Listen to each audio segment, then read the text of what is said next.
are live. Merry Christmas. Happy New Year. Silver. Yes, it's up only. However, it has big implications for Bitcoin. It affects the banks, it affects hedge funds, and it could even impact stonks. To find out what the good news is and the bad news about the silver squeeze, make sure you stay tuned. And you're like, what silver squeeze? Let me tell you. First, I would like you to welcome you to the show, and don't forget to subscribe to the channel, hit the like button, and let me know in a comment what you think about the show. Now, let's begin. Silver at $75. The indignity for us crypto heads is unbelievable. Silver is the #1 performing meme coin of the year, as crypto is unable to rally.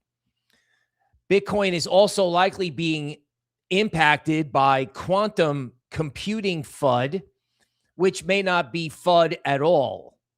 Funny that my darling play Zcash is got an alliance and is way better equipped for quantum than Big Brother Bitcoin. Imagine privacy, encryption, and if they can get that quantum proof narrative going, I swear, Zcash on any kind of dip, on any kind of black swan move, so help me, I'm there. I'm there. If I got to pull the change out of the couch cushions to pay for it, I'm doing it. Now, one thing we will do is we'll discuss the silver squeeze in English simply, and then we'll discuss what it means for Bitcoin, S&P, so you can figure out what you need to do for tax loss selling, because that is also a variable over the next 3 days, meaning people who can sell coins at a loss to cover any profits that they had for the year to reduce their taxable income. So tax loss selling is essentially a form of forced selling. That is a lot smaller of an issue than some of the things we've got going on. We had the trust wallet hiccup overnight, but silver is the story. It's the story for the whole financial system, part of which can be affected by the Fed, or part of which can be solved by the Fed, part of it which it can't. How will it impact Bitcoin? Don't go anywhere. Now, for those on TikTok, TikTok's been cutting us off after 20 minutes. We don't know why, but we love you on TikTok. And if you want to watch the stream in full until we figure it out, it's at Crypto Noble on YouTube or Crypto_Noble on Twitter. Now, what happens if the market thinks silver's going to 100? Notice I said, not if silver goes to 100, but if they're afraid it's going to go to 100. Well, any type of parabolic, insane move in legacy can create disruptions at multiple levels. Simply put, we love God candles, we love moonshots, but over in legacy, if things get out of control, either on the upside or on the downside, especially if they get out of control suddenly, like there have been problems in the Japanese bond market lately, for example. But that move has been happening in a gradual manner. It's still up only or down only, but it's not vertical. Silver, it could go vertical. Why? Well, because everybody who wants to get physical silver, either for data centers, investment, or just good old-fashioned panic, may not be able to get it. It's as simple as that. Either it's now at the end of the year, or I've heard estimates in February, which is a big GAN watch out window. Now, if somebody can't get the silver that they want, here's what happens. The market for physical silver will disconnect from silver futures. That's where, you have your little ticket that says you can get silver, right? And in some ways, it's already happened. Silver's at 75 right now. Rumor has it it's trading at 82 in China. Right? It's a completely separate market between futures and physical. Now, if that keeps happening, that keeps going, and somebody with a futures contract can't get silver, there's going to be effectively a default where the exchange or the banks involved go, well, sir, sorry, we can't get your silver, so we'll just settle it in cash. So if you bought the contract at 50 and it went to 100, we'll give you $50 per contract and no silver. Meanwhile, if that occurs, if silver's at 100 in the futures market, in this new market for just physical metal only, yeah, it'll be at 120. So you will have a wild liquidity scramble. People who are short, people who are long and can't get it, banks in the middle. There will be one thing in common amongst all these people. This includes things like hedge funds and clearing banks.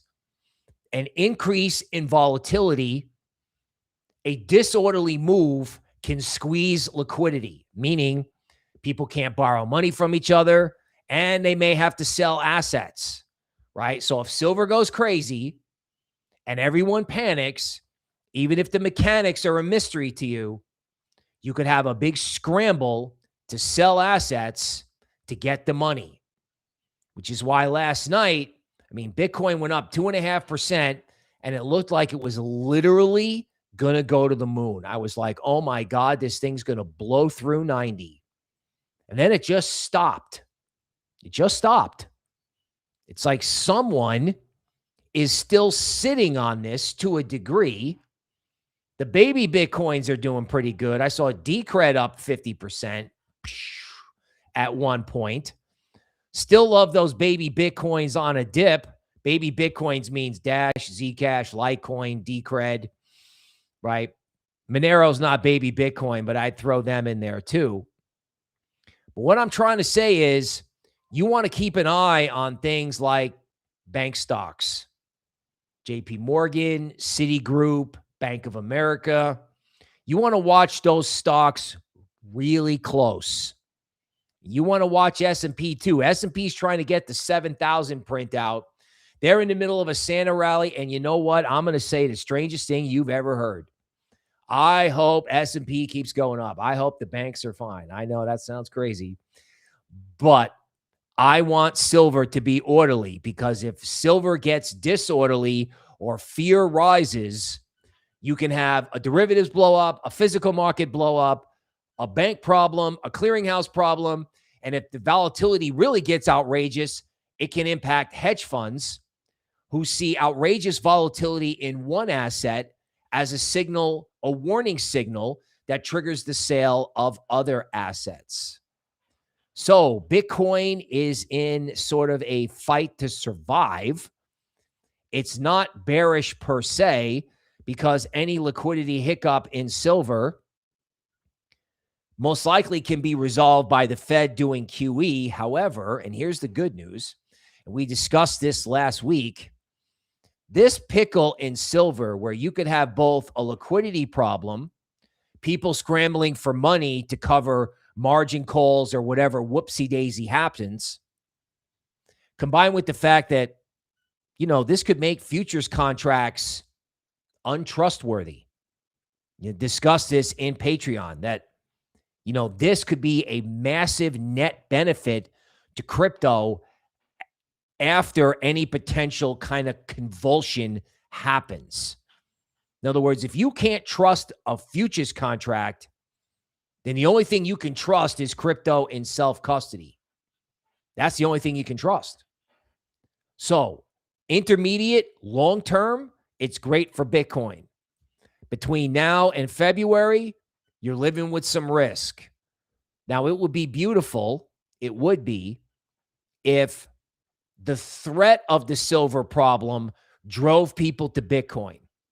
I think an actual problem where someone actually defaults would be negative for stocks and crypto initially. But the of it all, could actually help give crypto kind of a bid, because people really got to ask themselves, do I want to play in these futures contracts? Now, we also had a weird print in Binance overnight, or 2 nights ago, when everyone was trying to enjoy their Christmas. They were treated to a tweet about some sort of ridiculous 25K print on Binance. And you really have to wonder how these things can continue to happen, how these little things that undermine crypto can continue to go on. It is truly a mystery. And living with fear in crypto, particularly with how altcoins traded last week, is a fact of life. But once the tax loss selling ends, every day that crypto is not caught in any legacy problem is a great day for crypto. Now, right now, if we're doing a little market update, 7:15, again, if you're on TikTok and you get kicked off, it's at Crypto Noble on YouTube. Right now, we have the baby Bitcoins really outperforming. We have Dash up 4%. We have Bitcoin Cash up close to 3%, and Zcash up 3.5%. And Decred is still up 30% after being up 50% last night. Now, of course, that's wonderful, because we like those coins short-term and long-term. That said, when those coins outperform, normally it has not been good for the rest of the market. Now, it is very encouraging that other altcoins are following, so it's not just the baby Bitcoins. But I really like to see big boy, especially Bitcoin and Ethereum, out front. If not them, then Zcash. The performance in those three seems to be a little bit subdued. Now, this is not a problem. However, you do also have to be mindful of the fact that, silver doesn't necessarily trade on the weekend like crypto does. But if people are afraid, they can sell crypto on a weekend. Remember, this is holiday time. So today's your up move. And then who knows what they're going to do on Sunday night. Because if we get news as to who's caught in silver, and somebody is caught, the Sunday night Asia opening for silver could be a rock and roll event, followed by the New Year's holiday. So what are we cheering for? Well, we're cheering for 7,000 in S&P. I can't believe they're not going to get that out, as the FOMO into stocks is incredible. I mean, I heard over the weekend that crypto influencers are switching to stocks. A sure sign of a top in stocks, or a massive rotation from big stocks to small stocks coming to a theater near you in February. It's going to happen. Now, if you want to drink a little Kool-Aid, is there a case for Bitcoin to double in a week? In other words, Arthur Hayes is not giving up on his 250K target by the end of the year. And one thing you have to ask yourself, there's the idea that people could sell everything in response to a silver black swan. There's also the idea that this trust issue could come to the forefront, and that if all these forced sellers and tax loss sellers are sold out, I sometimes wonder if Bitcoin could catch up with stonks. Now, naturally, that would have to be because Michael Saylor's company, MicroStrategy, bottoms. Right? They would have to stop pressuring MicroStrategy, or they would have to stop pressuring all of these Bitcoin and crypto mining stocks, which lately have traded a lot better than crypto itself. So cheering like, Hut 8, which is a Bitcoin miner, but is also kind of an AI play, that went back to its high. It went back to its high. So it's not all good. It's not all bad. One thing about like getting 2 solid up days out of Bitcoin, if we could do a little TA, and get a little Kool-Aid going there. In other words, I gave you kind of the wrecking ball scenario where everybody has to sell assets, but you see this 13 bottom on the daily chart? Just cannot get a trend going the other way. Like if this stuck up here, that would be great. We see it get these wicks and it comes back down. All we need is a punch through 90. We haven't been able to punch through this DeMarc moving average. So yeah, this could be the punch through. And if it holds, it's awesome, because if Bitcoin can hold in the face of some sort of legacy trouble, because we know at the end of the day, Bitcoin is the ultimate beneficiary of any legacy trouble, even if Bitcoin drops hard on the announcement. It also reminds me of back in the day in Silicon Valley Bank, you know, Bitcoin was down for like a day or two before it absolutely came screaming back. Crypto Serenity is asking if there's going to be a God candle in silver.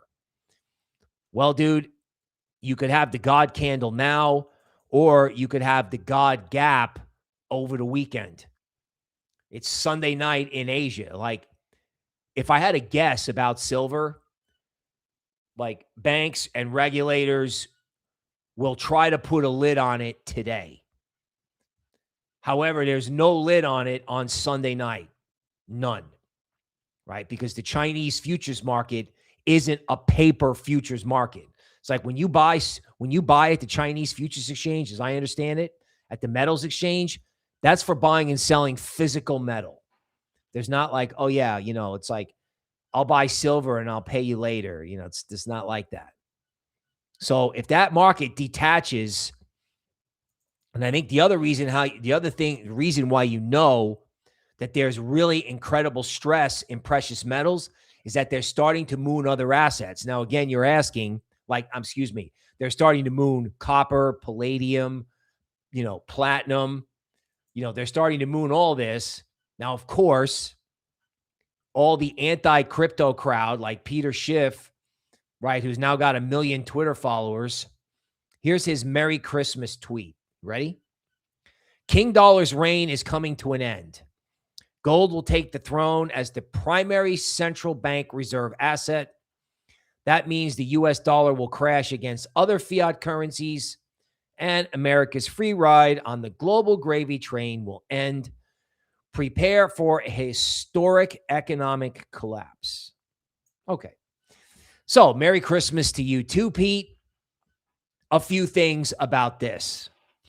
So, obvious engagement farming, sending that out at 7 p.m. on Christmas, and I guess it worked. Now, if there was going to be some sort of historic problem, Bitcoin would already be higher, a lot higher, because that would bring in massive QE. Remember, they're already doing QE. We're just not calling it that.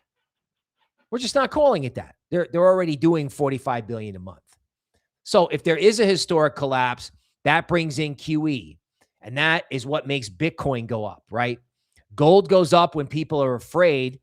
Bitcoin goes up when they do QE. Now, this is moving into other metals. So again, it's enhancing this Armageddon theory that metals are going up because it's the end of civilization.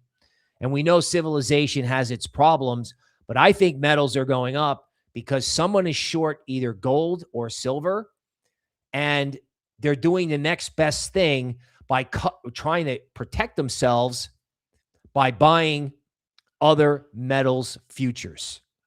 They're buying anything that could follow silver. Now, could they be doing that with Bitcoin? Sure. They could do that with Bitcoin, and that goes back to this thing I said earlier.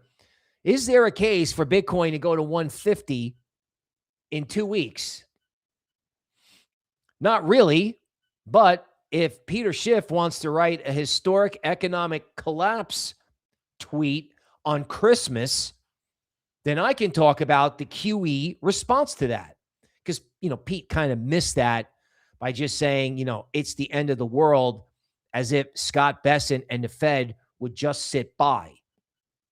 So Bitcoin could benefit from any type of systemic stress although I think everything gets sold first.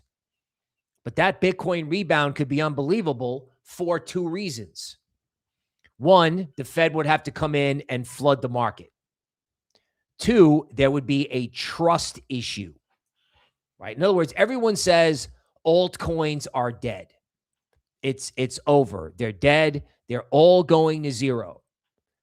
Why would a layer one like verification method that can be used for tokenized assets or stable coins like SUI or Avalanche go to zero? Why would that happen again? I'm not sure I understand. I mean, some of these things are so beat up that the second the tax loss selling stops, the bid is huge. And what's really funny about altcoins, you ready? You want to have a laugh? If all these legacy characters somehow get caught and there's a scramble for money, because of some black swan in silver, the thing that might get sold is things like Bitcoin. But altcoins really aren't necessarily held by larger legacy entities. Like some legacy entities allow you to hold digital assets, but, yeah, and they all might follow Bitcoin, but I think the Wintermute, Binance hack selling pressure, that's officially over in a couple of days. So this whole thing where like, oh yeah, altcoins are going to zero. Yeah, I don't know about that. Because I think you're going to need trust when this is over. You're going to need tokenized gold. You're going to need to know. You're going to need to verify, oh yeah, I have the gold I say I have. I mean, Tether has a gold coin, as I understand it. I mean, I kind of grew up trading packs. Tether has a gold contract or a gold token. You're going to need the blockchain for all of this. Not to mention the fact that, let's say there was a dip. Let's say, I don't know. Or let's say it just sits here. Who knows? Right? That would be Christmas in Zcash and Monero. Right? And I think part of that message is getting sent this morning. Like, people may be running away from Bitcoin. Could be quantum FUD, whatever. Right? But I love it when the baby Bitcoins get a bid, even though it's not good for the general market necessarily. It is a precursor for next year. Like there's something in markets called the January effect. So whatever does well in the first week of January usually does well for the rest of the year. That's stock trivia from the stock market almanac before we had data systems, Python, and chatbots. So the first day, the first week, and the first month, January, normally they use that as kind of a performance metric in stonks. And I think it may also work in crypto. Now, the catch is, something will happen in February. Something's going to happen in February. Geopolitical, kinetic, crypto, silver, gold. I don't know about this AI bubble thing, but I do know that certain types of stocks are oversold.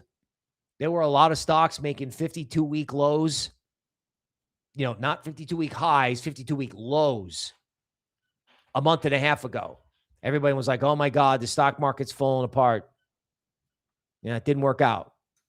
But, you can't have a big rotation out of big tech stocks into other tech stocks or other smaller stocks that have to do with the real economy, and that won't be orderly.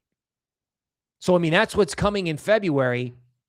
But when you see silver at 75 on Christmas, so funny, right? Earlier this year, we talked about a repeat of 2017. We have a repeat of 2017. It's just that it was in silver.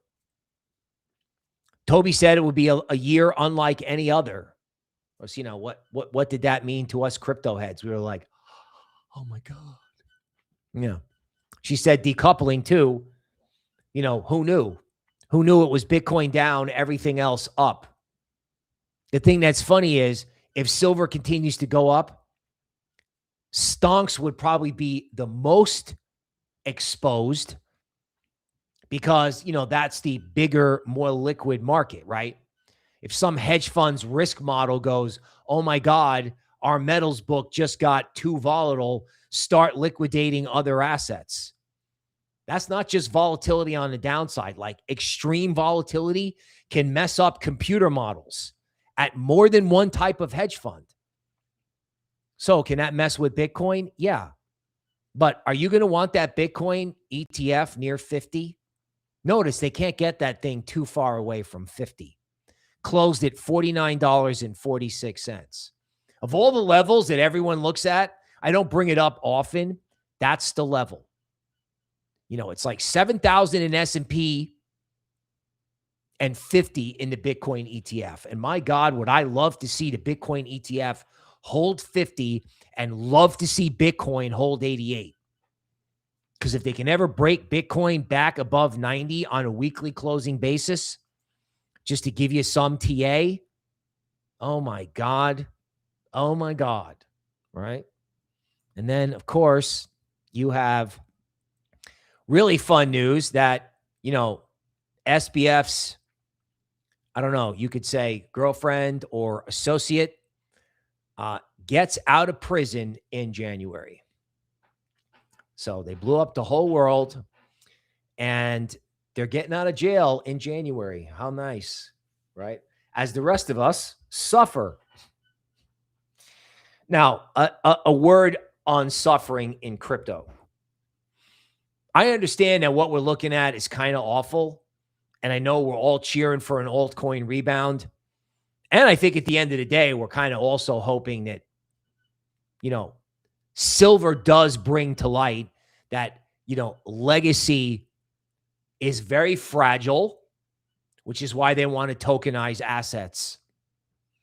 And I think even though there's quantum FUD, like if there's quantum FUD in Bitcoin, buy any dip, any big dip in Zcash. Any big dip. A big dip in Zcash would last one day. One. So if you start seeing FUD in one area, I think that will give you opportunities in others. So if silver turns into, oh my God, it's a margin call, that brings in the Fed. That brings in something that the Fed can't fix, which is trust, which helps Bitcoin. So it's almost like we're waiting for another Silicon Valley bank, except we don't know if it's a bank, a clearinghouse, or whatever. And to add to the story, if regulators have to come in and change the rules, which they can, there's like an act of God clause in futures contracts where it says, you know what? If something happens, there's a drought or a flood in agricultural futures and we just can't get it to you, then we settle it in cash, right? Settle it in cash. And if that happens, like I said, the trust issue surfaces, but they can do that at any point. I mean, they don't have to settle it in cash. They can do things like make it harder to be long silver or make it harder to have a position. As soon as you start hearing that, that's the system kind of cracking. And one day that comes back to Bitcoin because I'm getting breaking news from the Eagle King. We're getting, TikTok videos of people with 2 jobs. Their checks come in and their checks go out. You're going to need a better form of money, fix the money, fix the world. Okay. Well, they're going to have to fix the money because silver is going to force the issue. And while it's painful, I'm sure, to sit and watch this thing go up with your bag not performing, I think the thing that saves your bag next year, especially if this silver thing is the thing that happens in February, that's a very fast, quick move in Bitcoin. And then it's the other way epically. So Andrew says, silver is strategic. Real MTBA says, go to sleep. Stop watching the markets all night. Good advice. Maximus in here. Thoughts on another Uncle Sugar shutdown? Okay, let's talk about it. So what we learned last time was that a government shutdown is a liquidity event. Namely, it's something that pulls liquidity out of the system, because if Uncle Sugar is not spending money, there's less money in the system and banks can stop lending to each other. So Bitcoin went down. In other words, they shut the government down. Everyone lost their mind. And the Fed had to come in and do $45 billion worth of QE. And if you mix that with a Binance hack, well, you know what? Sayonara, have a nice day. Crypto gets crushed. Now, what are they going to do this time? Here's a guess. You know, this law enforcement issue that's being released on a regular basis is obviously not going the orange man's way. Obviously, right? And I think another government shutdown embarrasses both sides of the aisle. Honestly, I mean, the left and the Democrats are probably predicted to win that midterm election in November of next year by a massive margin. So why would they want to shut the government down? I think what they're going to say is, they're going to say, give us all the social programs that we wanted, all the subsidies for the healthcare, all the stuff that they tried to cut, and we'll give you the crypto bill. You can have the crypto bros. We'll take some credit for that too. And you just give us all of our social programs and we'll call it a day and keep it open. That's a guess. Now, in the event I'm being an overly optimistic person and I'm having some Kool-Aid with my coffee, I can tell you that if they do shut the government down and then there's a silver issue right after that, well, that's your February black swan, right? Less liquidity in the system, a liquidity event where somebody blows up because they can't meet a silver margin call, let's say it that way, or there's a problem with a bank.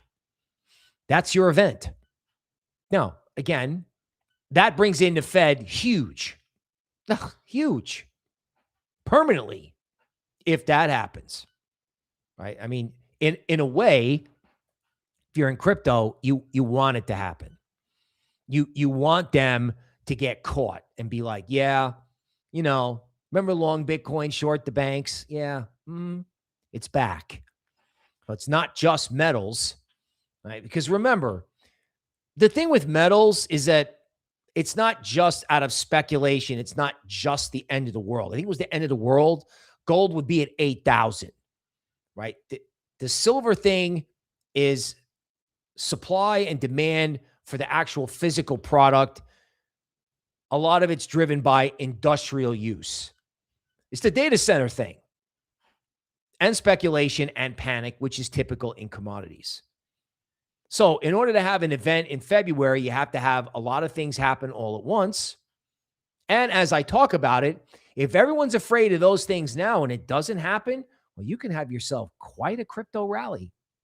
Quite a crypto rally. But the government shutdown thing is out there. Cisco Wolf, a member, welcome. MJ Hits, Warmon, the members. The Colonel, Driftless Crypto, wrong again. RNR, good morning, Merry Christmas, and Happy New Year. Silver has got nothing to do with Bitcoin, dude, says Universal Legacy. You're right, it doesn't. But how much money there is in the system and who's sitting on Bitcoin futures or Bitcoin ETFs has a lot to do with a big blowout in the financial system. It does. A lot of people in China said what happened in Chinese stocks had nothing to do with Lehman Brothers in 2008. Boy, did they get an education. They got an education. Okay. Burger can cook. Merry Christmas, everyone. Welcome, YouTube members. Deceivers, 1, 2, 3. Right? I own, somebody from a far off land says, I own Morgan Stanley. Its performance is satisfactory. Yeah, man. All the banks are up only because the Fed did $45 billion a month in QE. This person also says, I own silver, Monero, stocks, and ETFs because I like the diversity. Well, bro, I tell you what, sounds good to me. I mean, you know, you're going to need to move out of those Magnificent Seven stocks eventually, but not today, probably. Driftless crypto profits? You mean I need to do tax loss selling to offset my profits? What profits? Profits were like what? Back in January for 5 minutes? Art from the Amsterdam airport. Crypto Serenity wants a Bitcoin God candle. Okay. Blue Arctic Water says Peter Schiff has to be right once in 55 years. I don't know, man. I mean, he's been a jerk on Twitter for such a long time. He's got 1 million followers now trying to run Michael Saylor out of town. They all want to liquidate Michael Saylor. I don't think that's going to happen. Matter of fact, I am going to tell you something about Michael Saylor and MicroStrategy.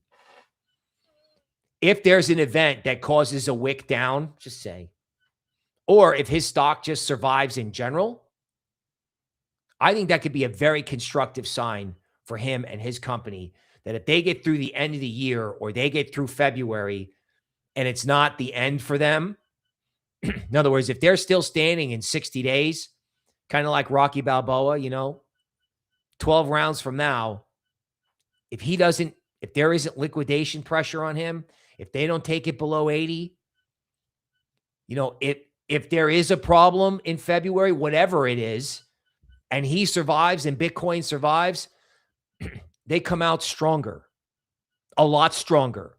And that goes for Bitcoin, that goes for SUI, that goes for Avalanche, that goes for the layer ones.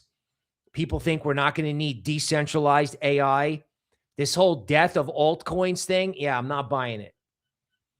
I'm not buying it just on the baby Bitcoin and tokenized asset story alone. Never mind stablecoins. Everyone's like, oh, stablecoins, but no discussion of layer ones. Absurd. Crazy.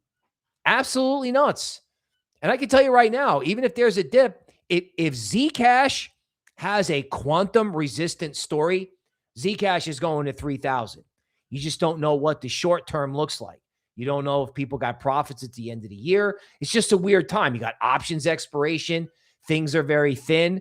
And I think if I had to round out this conversation, the way I would round it out is you can't read too much into any one day or any one move, at least in crypto. I mean, silver is in the middle of an event. How big of an event? Well, I don't know. We're going to find out. I suspect it's a very big event. But everything else, I don't know. Don't read too much into it unless they really do, the kimono opens and the emperor's got no clothes and there's some sort of catastrophic problem. Catastrophic problems bring in the Fed, and every day that the crypto ecosystem survives, this kind of turmoil is a day where it gets stronger. A lot of people, some guys are calling for 80% down in Bitcoin, like 2014. I saw that. Got to respect these people in a way because, they were negative. They were negative at 105, and so they got it right. If it's supposed to go down 80% and it doesn't, it comes back stronger. Now, that said, if you've got certain altcoins and you got to do tax loss selling, whether that's now or in January, I can't give you investment or tax advice. But let's just say, I don't think you want to own last cycle's coins anymore, right? Grayscale, Patreon, this stream, we've talked extensively about next year's forecast and what the coins are, especially in Patreon Platinum and the YouTube member area. It's going to be small AI coins and the big boys. And I'm sure there are small layer ones in there, but the AI trade is for real, and Bitcoin is very much a part of that. All right, ladies and gentlemen, we appreciate you watching. We will see you tomorrow.